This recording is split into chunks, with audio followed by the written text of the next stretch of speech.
All right. Hello, everyone.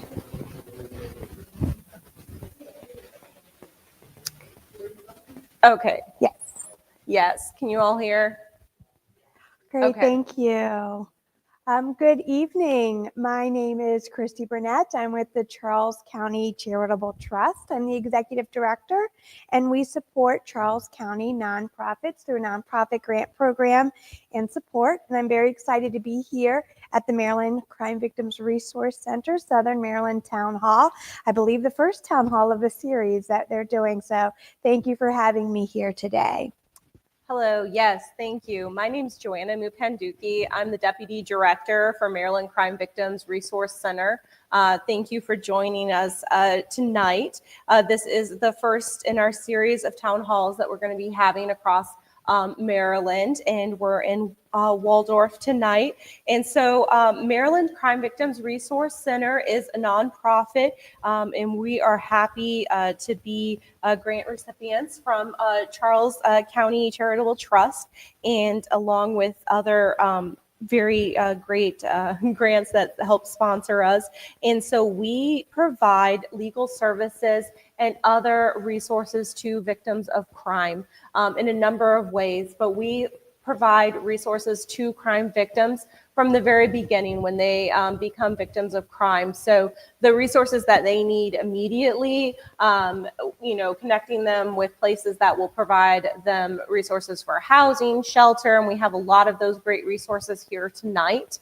Poema, we have lifestyles, we have Sante. Sante, yes, Center for Children, and Center for Abused Persons.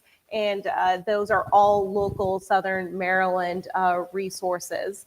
And so Maryland Crime Victim Center, I'm sorry, Maryland Crime Victims Resource Center, we come alongside and help victims walk through the actual legal case. So going with victims to court, and we have attorneys that actually will represent crime victims throughout the legal case. So helping them in their legal case, making sure they're notified of what's happening in the case, what plea offers are being made, advocating for them with both the state's attorney's office, letting them know what's, even if it hasn't been charged yet, what kind of investigation is going on, if any steps have been made by the police, those kinds of steps, and then helping them craft, going through the trial, then helping them craft a victim impact statement, and then all of the steps afterward in post-conviction rights, parole hearings, that type of thing. So we have a lot of different facets that we are involved in. I really feel like you need to capitalize on a lot of, you started at first, from first moment of something bad has happened. I don't know who I talked to, all the way to a trial has ended and you're still supporting. There's just so many steps in between. And that's was something great that I learned in the last year is like you guys stay there every step of the way. It's not just, hi, we're taking this phone call and here is a resource. You keep checking in and staying with it. That's something pretty great I've learned about Maryland Crime Victims Resource Center. And then the partners that are even here in the room today, the relationships that are built. So, meeting somebody knowing I can contact Tiffany with Poema and she's going to get you where you need to go. So that's just really great how it all comes together. I love it. Yeah, no, that's a great thing. A lot of, we work together very well, and everybody here, they really care about victims and helping them where they are and with what they need. Great. So I guess we'll just jump right into some questions that we have. Let's see. So something we hear a lot about is domestic violence, and as a community, we're becoming more and more aware of the issue. But we're going to dive a little deeper to make sure that Maryland Crime Victims Resource Centers are answering the questions that people have. So somebody who doesn't know all of the different layers besides physical violence, what exactly is domestic violence? So domestic violence talks about kind of a cycle of power and control. So it can start with something as simple as a verbal abuse and using, words and the to control and manipulate someone, and it can go to emotional abuse and financial abuse and physical, and then getting to physical abuse and everything kind of in between that. Okay, and do they have to just be a married couple? Is that what constitutes domestic? No. So Okay. domestic refers merely to living in the same household. So whether that's a married couple, an unmarried couple, it can be parent-child, siblings, roommates, anybody who is living in the same house. Okay. And it's just different, so it's physical, verbal, financial, just really, but it's basically under the same roof where we're experiencing that. So if somebody feels, they're listening today and they're like, I'm not feeling safe in my own home, or I didn't know if, since we weren't married, if that applies to me, would they be able to just call Maryland Crime Victims? I mean, is that kind of a first step where you would start? Yes, it certainly is. Okay. Yeah, and so depending where they are in that journey, it's a good first step. Looking where they are and making plans and deciding what is their next step. And do they need to be thinking about, contacting Center for Abused Persons and getting in touch with a counselor and making a safety plan and deciding, what do they do if a dangerous situation occurs, and do they need to make a plan for their safety, for their children's safety, for their pet safety, that type of thing is where they need to start thinking. Okay. That's great to know. So there's a cycle of domestic violence, and I guess it usually starts at more, historically it starts verbal and then escalates from there. Can you explain a little bit about the cycle? Yes, and I think maybe it doesn't always start verbally, but it always starts at a lesser degree, and it always gets worse. And so generally every event is worse than the last event. And there's always kind of, after an event occurs, there's always apologies made in a honeymoon stage where the offender is apologetic and is so sorry and will never do this again, and promises that things are going to change and it will get better, and makes efforts, and the victim thinks, oh, this is good, we're safe, it's not going to happen, and yet it does happen again, and yet apologies are made again, and there are promises made, and sadly, no, that does not happen, and it just continues to become worse and worse and worse, and perhaps the honeymoon time between continues to shrink. Gotcha. I guess that's where the phrase "love shouldn't hurt" kind of comes from, is when you're there and you're supposed to be happy and in love, that honeymoon phase should keep going and not turn into something sad. So an incident happens at home and police are called. What are some steps that the victim can do to protect themselves? I know peace orders is something. Protective orders, is there a difference between, are they the same thing? So they are different. They apply to different types of relationships. Protective orders are specifically for people that you live with or are in a romantic relationship with. A peace order would be for your neighbor, for someone you go to school with or you are at work with, that type of thing. So it is a kind of a different type of relationship. Okay. So after, police are called and you decide, what kind of order you're going to go with. So I guess next step is court, or a civil proceeding of some sort. Can you kind of walk us through the steps, but also how Maryland Crime Victims Resource Center supports victims during that time, or even, I guess, families of victims?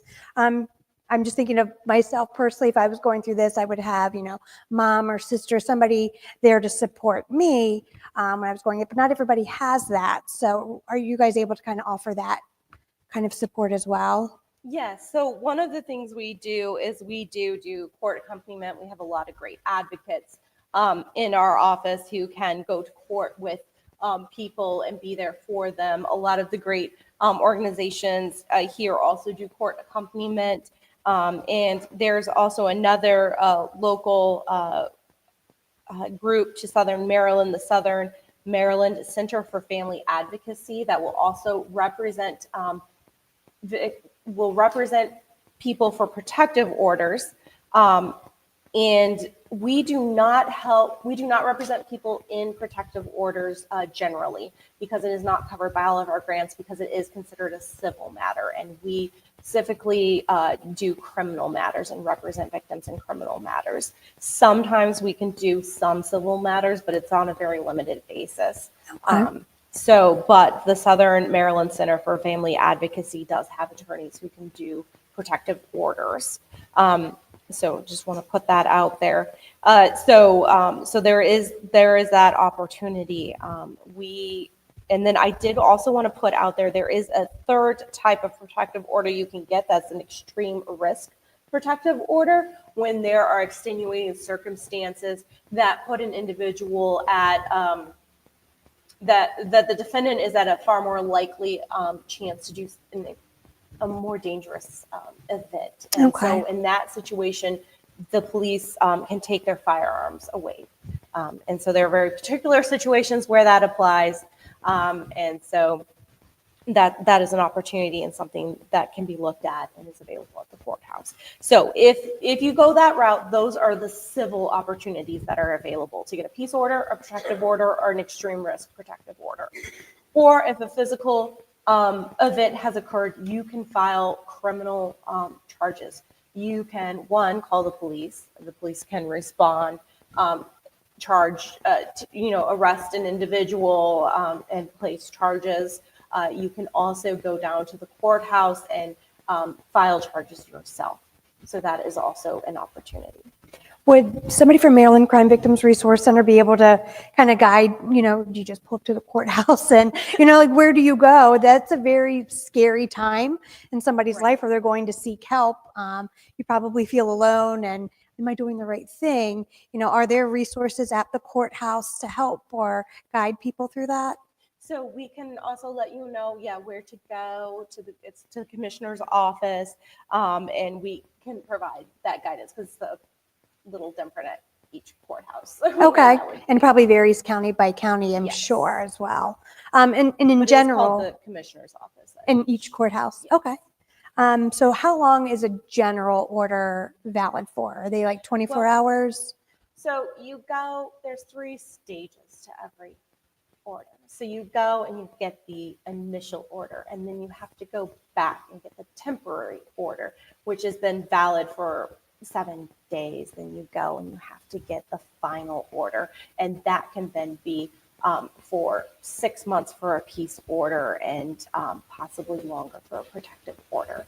So it's quite extensive, the initial appearances that you have to do to get a peace order or a protective order. So you do need to be prepared and committed to go several times in pretty quick succession Okay. to get a peace order or a protective order.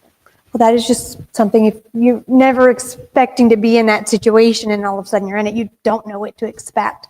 How great is it that you have attorneys on staff who are in the courthouse every day and really know the steps and how long it generally takes, and to be able to really inform people when they're making that first kind of scary call, so you know what to expect.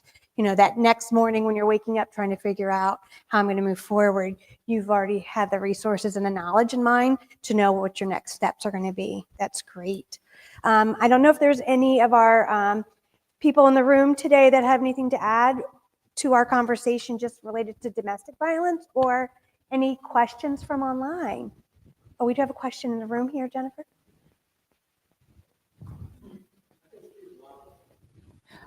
We want to use that so so everyone online can hear it. Oh, and I think we forgot to say that if anyone online has questions, if you can go ahead and put them in the chat, then we can write them down and have them read. Or if they come up as we're going through, please add them into the chat. So go ahead. Thank you. Hey, yeah, just I know you're speaking about the start of the, everything that is in regards to domestic violence, but is there a process to confirm that a person is telling the truth when they come in, to say that they're being beaten, something is going on?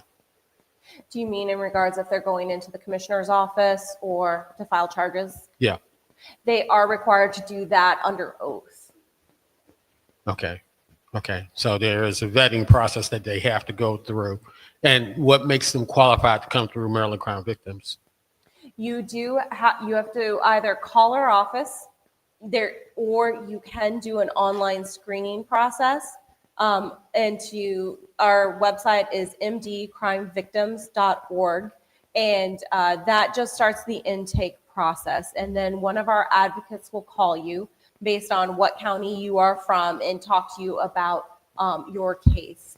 And you have to be a victim of crime to qualify for our services. Okay. And I know you stated that the domestic qualified or the qualification of domestic was in a home, but it also applies to a relationship and people not living in the same place, correct? That's correct. So the term for that is intimate partner violence. So if there is like a boyfriend, girlfriend who do not live together, that could still be classified as domestic violence. But it's, they've kind of changed the definitions of domestic violence to include intimate partner violence as well. Okay. Thank you. Thank you.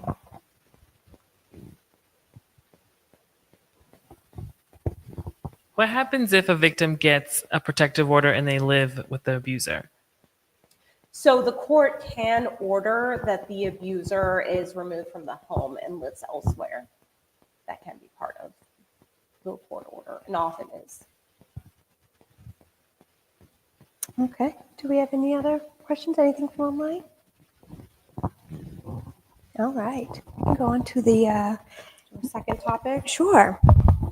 So children as victims. We lightly touched on families in a domestic violence situation, but children are victims in many other ways, even just starting with bullying, whether it's in your neighborhood or at school. So what are some resources that are available if your child is going through that? I think it's important to remember that the school is not your only resource. If your child is being bullied at school, you as a parent can go yourself and report to the police. You do not have to wait for the school to report something to the police. And you can also, you can also get information from your child and report that information to the police. You can take your child and go to the police and have your child speak to the police. And you can also press charges through the police department. So a lot of parents, I think, get stuck in this cycle of I've complained to the school, and you should complain to the school, and you should go through that process and make that paper trail. That's important. But oftentimes you will be stuck for months waiting, and you don't have to wait for months. If they are not doing anything. Oh, that's actually great to know. Just thinking that you sent an email that's not replied to, but your child's still coming home upset. I think it's just the thought of you have to wait for the teacher or the admin to respond to you. But if you are not feeling your child is safe, there is a route to go. And so I guess it's a whole nother. And maybe Center for Children being here is really a great resource because, I'm thinking about children with disabilities, children who may be autistic or nonverbal. As a parent, when something is not right with your child, and you can't always get the answers from them or their peers on what's going on. So would Maryland Crime Victims Resource Center kind of be a place to reach out to just for where do I go when I'm thinking something's going on? Yeah, we could certainly help there. I do think when you do have a child who is either nonverbal or not able to talk to you and let you know what is happening in the classroom, that's a very difficult spot to be in because you do not have that information to report.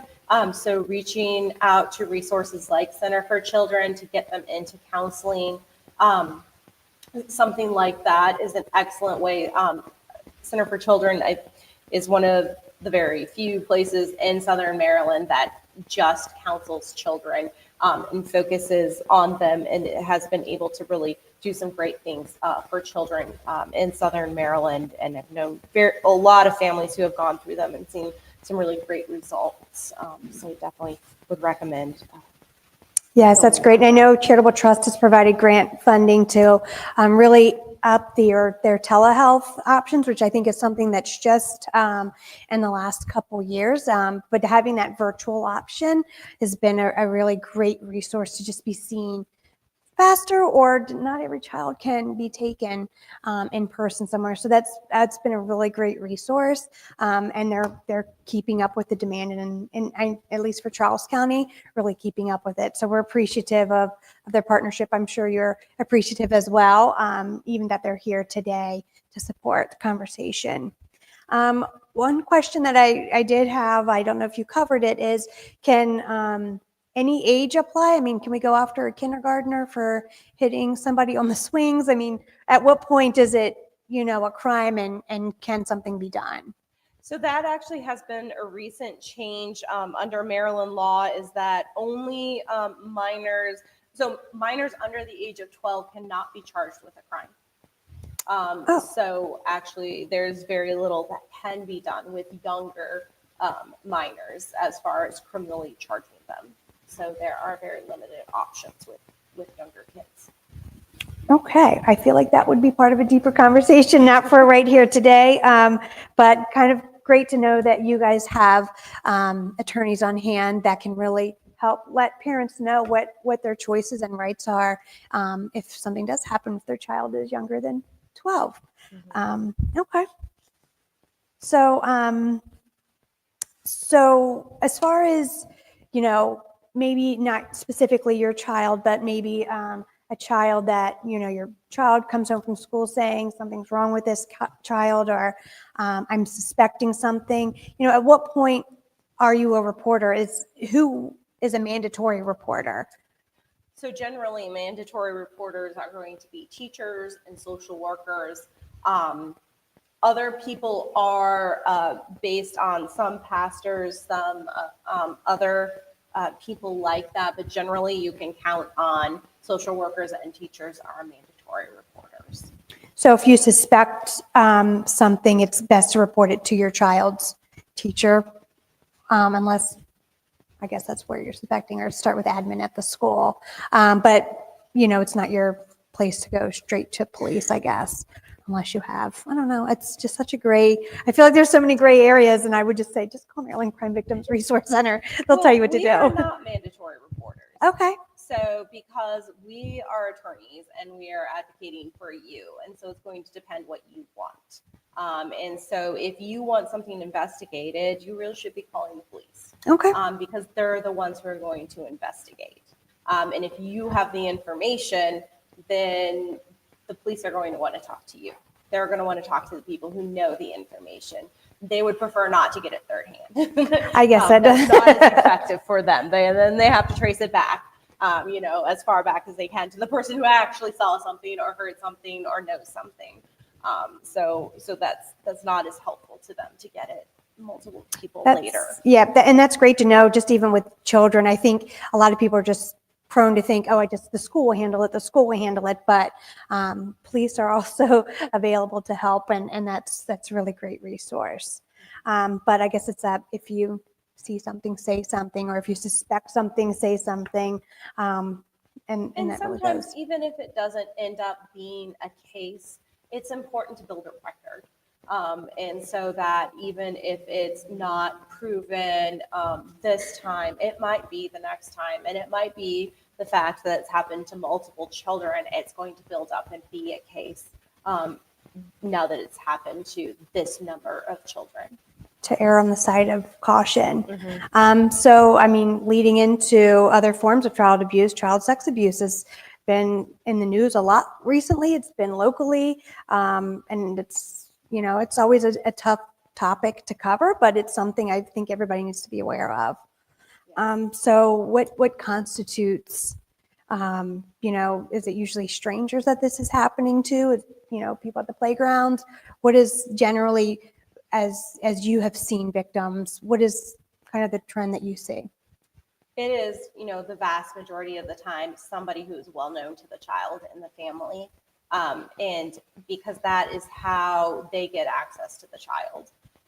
Because you're not going to leave your child with, oh, hey, stranger that I just met at the playground, could you watch my child, tonight? That would be great. And so we have this whole fear of stranger danger. And that is where we put a lot of our effort to protect our children. And that's good and that's important because we do not want to be, just leaving our child with random people. And those are the cases that always, come to the forefront and everyone hears about. But the vast majority of the cases are, the neighbor, the uncle, the aunt, the brother, the stepfather. Those are the cases that you see every day in court. And is it always a criminal case when this is reported, or could it be civil? I don't know the difference in that as far as children. It's always criminal. Okay. You could also, file a civil suit if you want. Okay. And so I know Maryland Crime Victims Resource Center does a lot of advocating in Annapolis for state, just for laws to protect victims of crime. So as far as children, what is the statute of limitations as far as reporting that?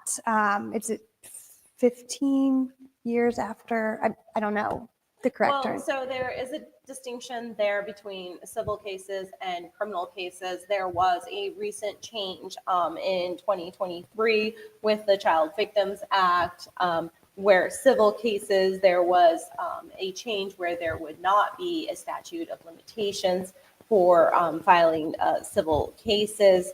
And it was then allowed for, I forget what they did set it. So that old cases could be filed, and then there was just it was challenged as not constitutional, and it was just upheld this year. So that was a great win there. And then for criminal cases, I believe it is 15 years after the age of 18 to file for criminal. That's So great. there is So if time has passed, or teenagers reporting And something. it depends on what the type of the crime was. Okay. Yeah, but it's always important to report it, and depending on what type of crime happened, they will figure out whether it's past the statute of limitations or not. Okay, that's great information to know. And we have great resources here today to support children. So do we have any questions from in the room or even online regarding support for children of crime? We have one up here, Jennifer.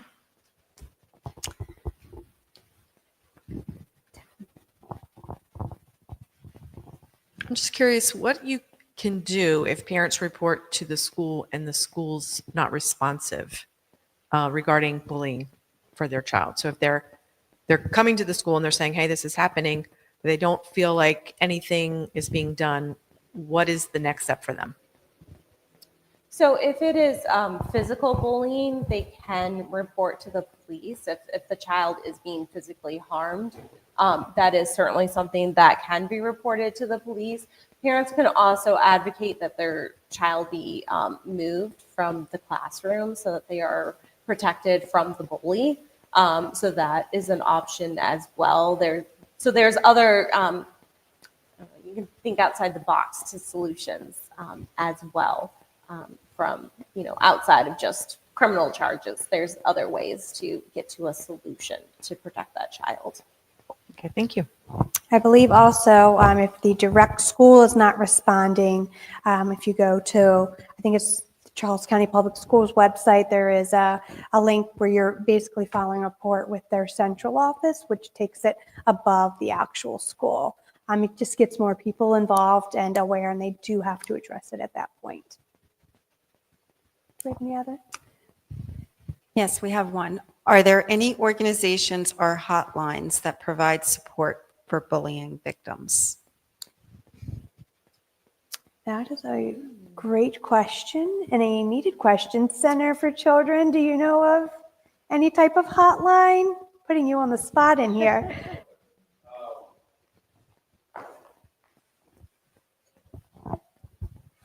I don't know of any specific hotlines, but I will say that through the Center for Children, we do offer in-school therapy, and then we also offer, we have a new program. So we have in-school care coordination, who our care coordinators will go into the school systems within the Charles County area, and then they'll work with the therapist in order to support the needs of that child. So if the child is experiencing bullying or anything that hinders their safety and well-being in the school, the care coordinator will then connect them with outside resources, work with the teachers, work with the administrators in order to ensure that that child is safe within the school. That's great to hear.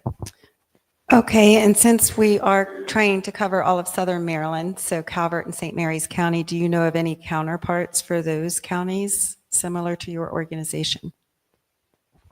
I do not. We will try to find the answer for that and post it on our Facebook feed. One of our partners is the Nonprofit Institute through the College of Southern Maryland. They are Tri-County Nonprofit Resource Hub. While I work a lot in Charles County, there's so many organizations. It's Southern Maryland, so we're all jumping in between counties. But there's a lot of resources through there, and some maybe just Calvert and St. Mary's together that have that. I know even like Southern Maryland Regional Library Association, they're bringing together a lot of different resources to help children. So even they could be another resource as well. So, but definitely Nonprofit Institute at the College of Southern Maryland has a list of nonprofits in the Tri-County area to support. Okay, any other questions? All right, so we'll move on to another topic, homicide. I will kind of start this conversation just because earlier this year, as part of my job with Charitable Trust, we like to go and see hands-on nonprofits at work doing their mission, whether it's touring a home for women who've escaped domestic violence or trafficking, touring Lifestyles shelter in White Plains to see resources that are available to people there. And I contacted Maryland Crime Victims Resource Center. I was like, can we see you at work? And they were like, our work is pretty heavy. I don't know that you want to come see what we do, but I think for us, we needed to understand really the impact of what Maryland Crime Victims Resource Center does. So we were invited to attend I believe it was a murder trial sentencing. And they're like, are you sure you want to go? And I was like, let's see how you guys work. That was probably one of the heaviest work days I've ever done. And I think I went home that night and hugged everybody in my family. And I don't know how you guys deal with that every day, but each one of your staff are really just true angels walking around. I say that not because I really like this organization, but I got to see it in person. It was a mother's worst day of her life. She is there attending the sentencing for the person who killed her only son. And at the same time, it was another parent's worst day of their life because they're watching their child get convicted. But seeing Maryland Crime Victims Resource Center, the attorneys that were waiting outside of the courtroom even before the sentencing began to welcome the family there, to let them know trial is going to start at 1 p.m. The other family's coming, they're already here. Just kind of, you could see the weight get lifted off of them because they knew, you guys have been dealing with them for probably, I don't even know, 18 months leading up to this day. So it's, hey, Kathy, hey, Sam. I mean, you're on a first name basis. And so it's just, you feel that sense of calm, you know what to expect going in, the timeline for it, and they're just sitting right there in the courtroom with the victims' families. They've got the box of tissues going when needed. I mean, just really, they're in it daily, so they understand. I mean, you guys are in it and you understand the process and what to expect, and the judges are this is what they do every day. So, for us looking in, this is my first time in this kind of situation, and I was like a deer in headlights, but just to see the way the staff came together. Something had happened during the victim impact statements where, wording had to be changed. I wouldn't have known that you can't say certain things. And as soon as the attorney or the judge was like, nope, no more talking, Maryland Crime Victims Resource Center staff are right there, already telling them, mom's like, no, well, we can't say anything. But already we were taking them out to explain what needed to change and to bring them right back in the whole process. It was just the worst day of somebody's life, and just the people that were right there ready to support with all of the information and knowledge, and just to help them get through this day that they were prepared for because they've been there every step of the way. That was really impactful for me. And I know just by seeing one victim, but I know you guys, hundreds of victims throughout the state. You guys are there supporting, and each court date with the case and what's coming up next. So I think a homicide, it's somebody who never thinks they're going to be calling you, or maybe not even knowing that they can still use your help. Their loved one may be passed away, but you guys are still there to support them as they figure out the legal process. So you want to kind of elaborate a little bit on how you help with families, starting with that first phone call of, I've got something in the mail that says a court date is coming up. Yes, no, I think homicide cases are definitely the most difficult cases that we handle because the family is already so traumatized just from the event itself that they've lost, such an important person in their life. They don't know what to do, they're already so shocked. And now, they have to deal with a funeral, they have to deal with all of that. And then suddenly they realize there's a whole legal case going on, and they don't even, they're like, what's happening? Why isn't there a plea already? And then it's like, there's all these court dates and it's going on. And, the hearing you actually went to, that case had gone on for over 4 years. Wow. By the time you had gotten to the sentencing.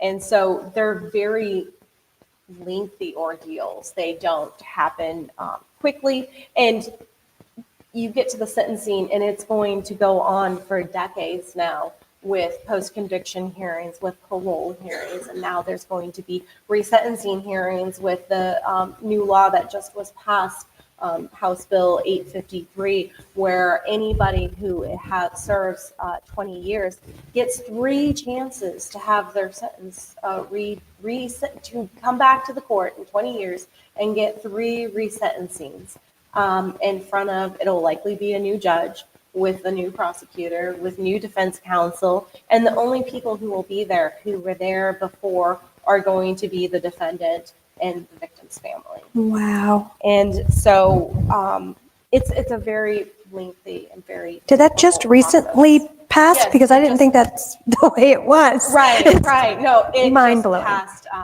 in April, and the governor just signed it in May. So it's a big change, and so a very difficult situation for the families that have lost so much. And so for our attorneys and our advocates who work with, they get to know these families very well, and they put a lot of effort and work into these cases. They know so much about the families and stuff by the time that they get through trials and sentencings, and help them, often craft victim impact statements. A lot of family members, want them to read their victim impact statements for them, that type of thing. There's just a lot of effort that goes into it. I think that we have some members, our founder, Roberta Roper, and Vince Roper, they started our organization because of the loss of their daughter, Stephanie Roper, to just a terrible homicide. And so Roberta started a homicide support group many, many years ago. It's been going for decades now. And I think that we have some of those members here tonight, and it would be really great if maybe they wanted to share just a few words about some of the things that maybe helped them the most afterward. If they just wanted to share a little bit, that would be great.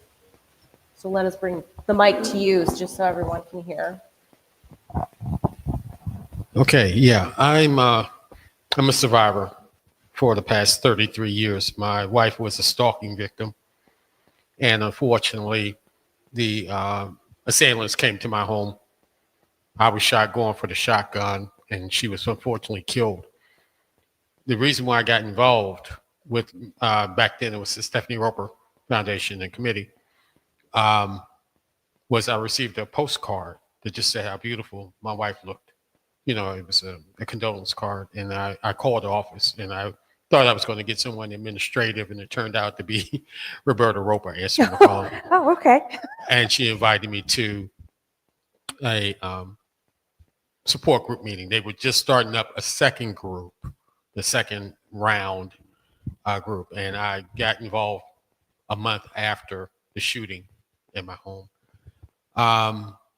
Some of the things that happen when you go in, you sit down and you're sitting with other people who've just lost their child, and me being a spouse, it was a little different, but I was unfortunate and fortunate at the same time to have other spouse or mates that were sitting in the same room they had just lost. So we had a relative way of conversating, and we knew that we could not compare the loss of each other, you know, losing a child and losing a husband or a wife or a mate, whatever the case might be. But we knew we had the same pain. Me being a shooting victim as well, because like I said, I was shot first. My situation was a little different because I was there. Many people, the process of starting over is based off of the phone call that they first received from the police.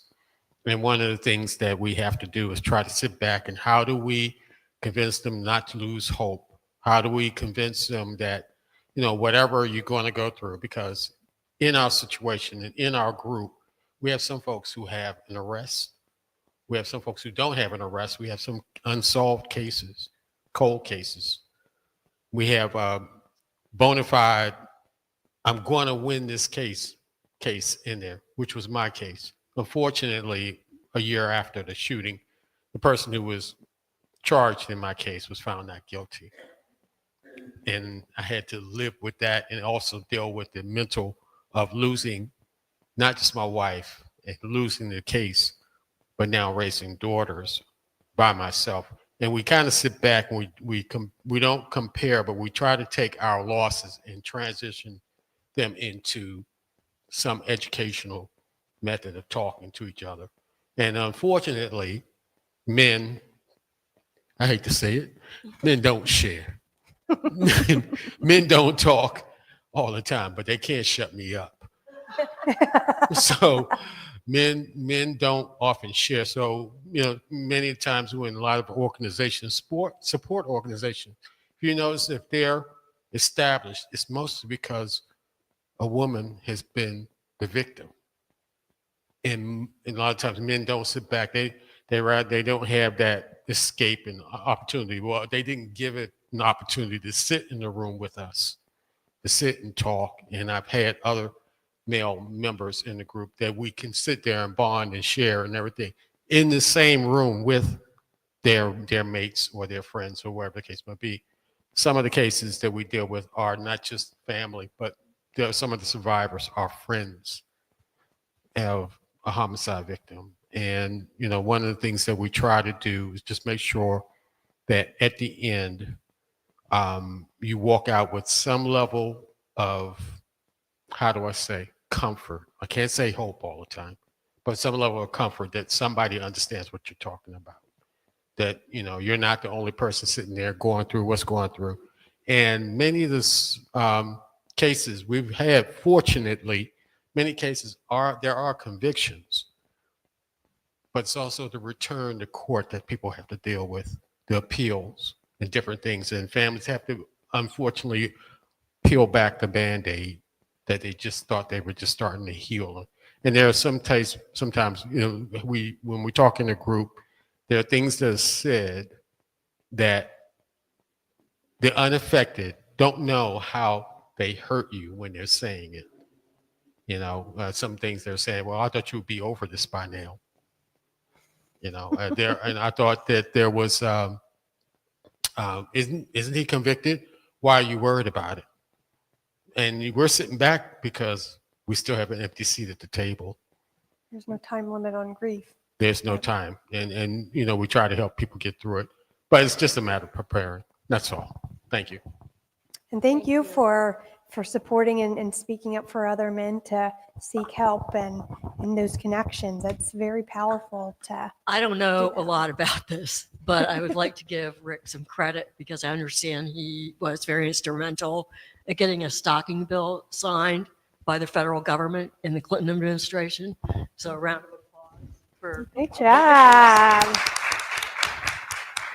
I am a new member, and I can tell you that since the incident that I experienced, it has been extremely helpful to me to sit in the same room with other people who have experienced different things but have the similar, feelings, and to learn how they feel. And it helps. It really does. And, and they can give me advice, and maybe someday I'll be able to give somebody else advice. Thank you. Thank you, guys. Thank you for those words. Do we have any questions, any other questions from the audience or online? I did just want to throw it out there that we do have the homicide support group. So if people are interested in joining just the homicide support group, or we do offer support counseling, we have a contract with Safe Harbor, which is which offers counseling throughout the state of Maryland, or most of the state of Maryland, where they don't have physical locations. They do offer telehealth options. And so if people are interested in that, they can qualify for that if they are a victim of crime. And we do cover the first 6 visits, and then we use either if they have insurance, then we get their insurance involved so that we can use our grant money that we have covering that to go further and cover more victims of crime. So that's another service that we do provide that is new in June of this year. Wow, 6 visits are covered? Wow, that's a great resource. Yes, we can usually get them in just a couple of weeks, or just depending where they are and what type of service they want. It can be much quicker. And is that on your website? Are you able to find that to Yes. look that up? That's a really great resource. All right, so do we have any other questions? All right, well, we're about to wrap up our conversation here, but, yes. Oh, we got one.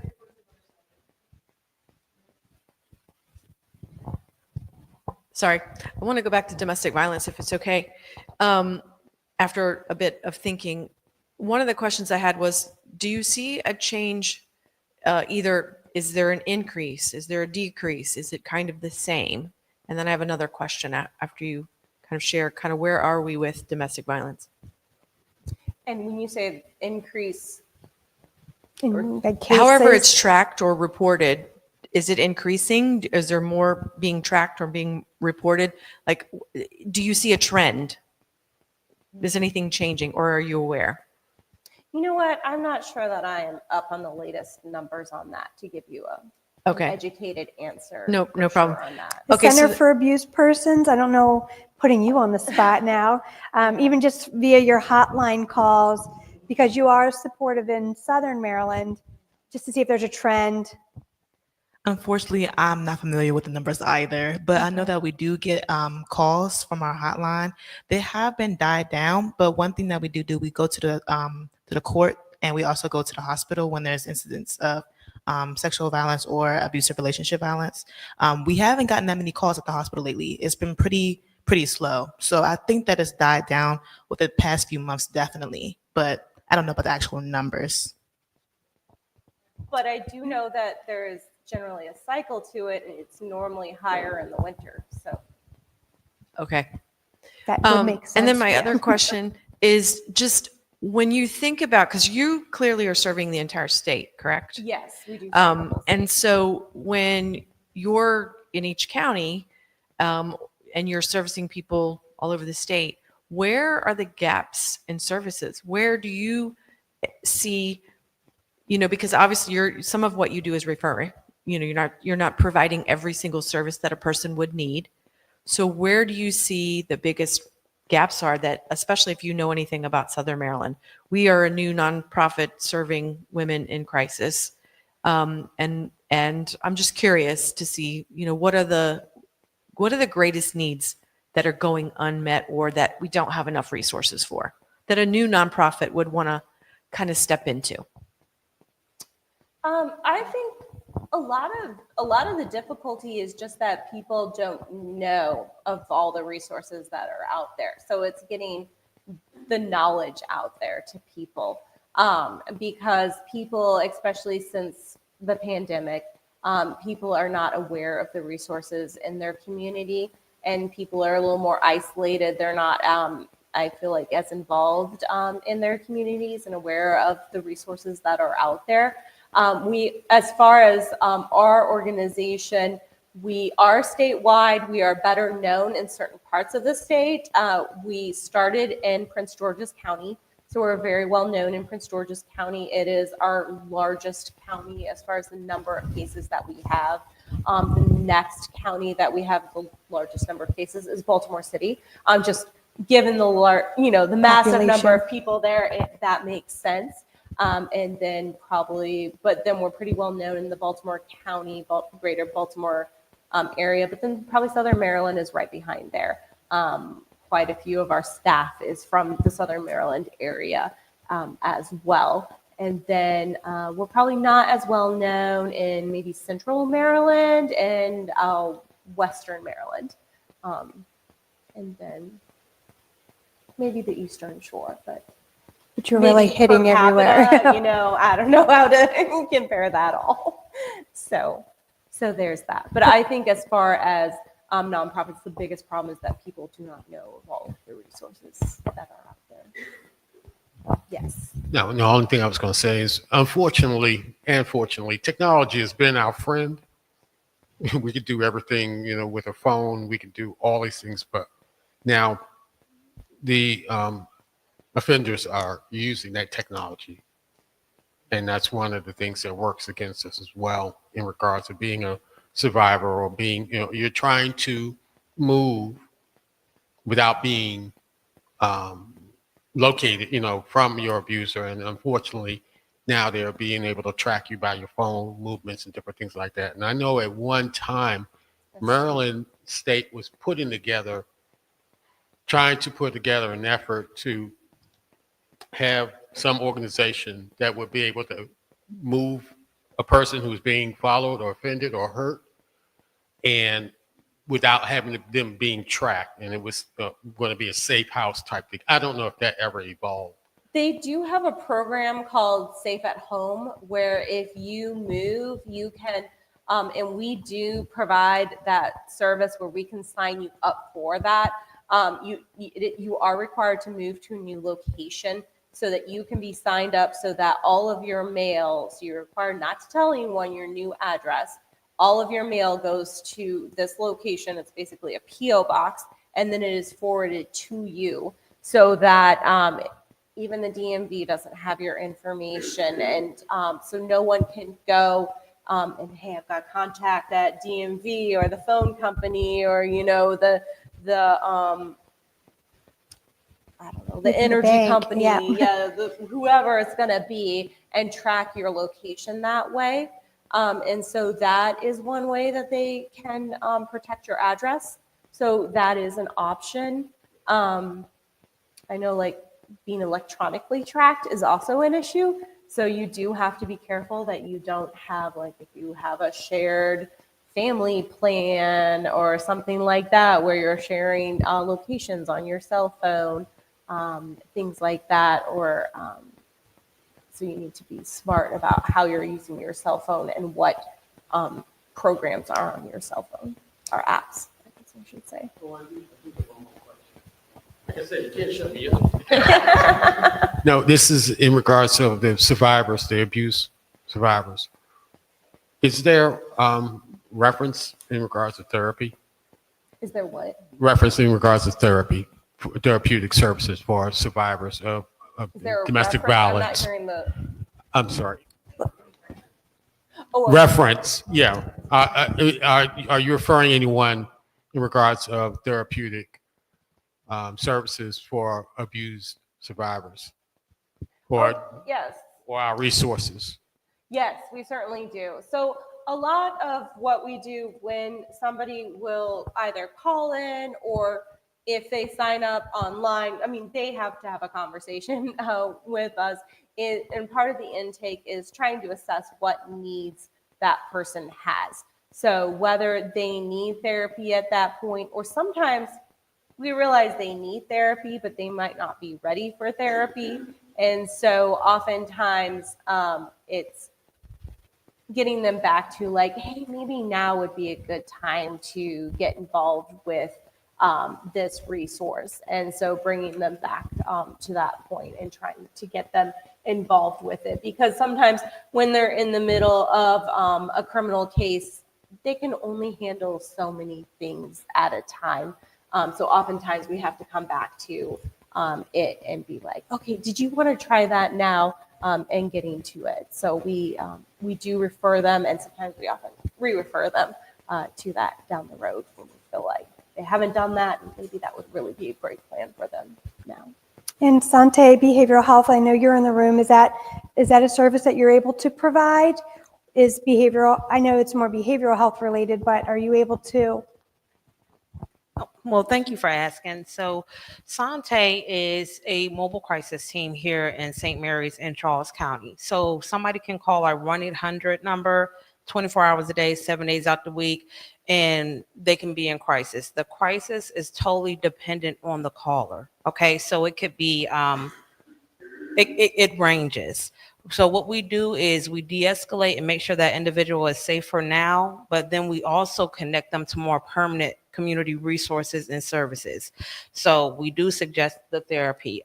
We are open to list of therapies or therapists in the St. Mary's and Charles County that do not have wait lists, because when we have somebody calling in with that crisis, they need something now.